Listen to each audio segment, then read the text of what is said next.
Una mostra che allarga la visione anche a quelli che vogliono capire e non sono addetti ai lavori. Nuova apertura a Castelfranco Veneto della mostra Le trame di Giorgione, 45 capolavori di Giorgione, Tiziano, Lotto, Bassano, Veronese e Tiepolo, in grado di condurre il visitatore alla riscoperta del ritratto non solo come opera d'arte ma anche come vero e proprio documento di storia del costume. All'interno del museo Casa Giorgione tutte le opere sono affiancate da preziosi tessuti d'epoca, testimonianza diretta dello stile del tempo.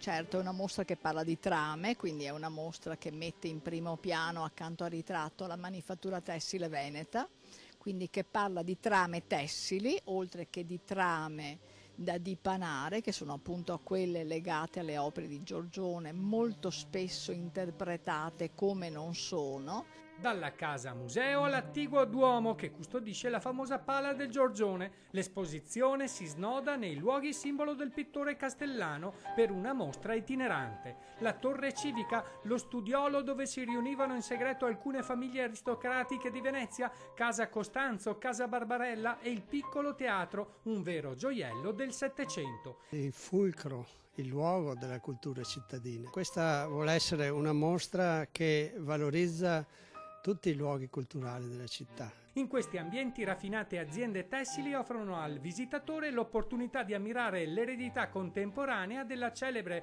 tradizione tessoria del Veneto. Puntiamo a trattenere il turista per un periodo più lungo rispetto all'ora e mezza che normalmente catalizza una mostra simile e che poi questo faccia conoscere Castelfranco oltre i confini.